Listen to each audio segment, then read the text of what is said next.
આ સ્થાનિક સ્વરાજ્યની ચૂંટણી સમયે અનેક એવી ઘટનાઓ સામે આવી કે જ્યાં મારામારીની ઘટના સામે આવી, પરંતુ મહેસાણામાંથી એક ઘટના સામે આવી હતી કે જ્યાં મહેસાણા નગરપાલિકાની ચૂંટણીના જે વોર્ડ નંબર 4ના ભાજપના ઉમેદવાર છે એમના ભાણેજ મિતેન ચૌધરીની હત્યા કરી દેવામાં આવી હતી ને ત્યારબાદ આ આખી બાબતને લઈ અને અનેક ચર્ચાઓ પણ થઈ, પરંતુ હવે આ આખા કેસમાં પોલીસે કાર્યવાહી કરી છે, આરોપીઓની ધરપકડ પણ કરવામાં આવી છે।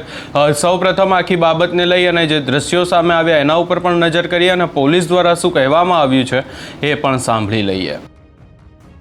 ચૌધરી મિતેન રમેશભાઈ રહે તાવડિયા તાલુકો જિલ્લો મહેસાણાને આરોપીઓ ધવલ ભરતભાઈએ તેના હાથમાંનો ધોકો માથાના ભાગે મારેલ અને ચૌધરી યશ ડાયાભાઈએ પોતાના હાથમાંનો છરો છે એ બરડાના ભાગે મારેલો હતો। કમનસીબે મિતેનનું ત્યાં જગ્યા ઉપર ત્યાંથી હોસ્પિટલ લઈ ગયેલા અને હોસ્પિટલમાં મૃત્યુ થયેલું હતું। આ બાબતે 302 મુજબ ફરિયાદ પણ જે તે વખતે દાખલ કરવામાં આવેલી હતી। આ જે આખો બનાવ બનેલો હતો તે ઉકેલવા માટે મહેસાણા પોલીસે અલગ અલગ ટીમો લોકલ પોલીસ સ્ટેશન તથા LCB SOG દ્વારા અલગ અલગ ટીમો બનાવવામાં આવેલી હતી। આ ગુનો ઉકેલવા માટે ટેકનિકલ સર્વેલન્સ પણ કરવામાં આવેલું, કમાન્ડ એન્ડ કંટ્રોલના કેમેરાઝ અલગ અલગ ચેક કરવામાં આવેલા, આરોપીઓ નાસી ગયેલા હોય અલગ અલગ વિસ્તારના કેમેરા પણ ચેક કરવા માટે અલગ અલગ ટીમો બનાવવામાં આવેલી હતી। હ્યુમન ઇન્ટેલિજન્સનો પણ આમાં ઘણો મોટો આ ગુનો ઉકેલવામાં બહુ મહત્વનો ફાળો છે।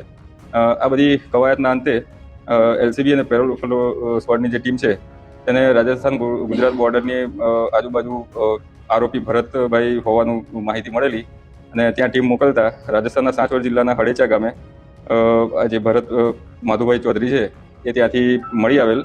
ભરતની સાથે પ્રતિકકુમાર ભરતભાઈ માધુભાઈ ચૌધરી તથા ધર્મેન્દ્રકુમાર ઉર્ફે ધીરુભાઈ કુલજીભાઈ ચૌધરી રહે દેલા આ પણ એની સાથે આ જ જગ્યાએથી મળી આવેલા, જે આને મદદગારીમાં પણ સામેલ હતા। અન્ય આરોપીઓ છે એ અલગ ભાગી રહ્યા હતા, એમની પણ શોધખોળ ચાલુ હતી।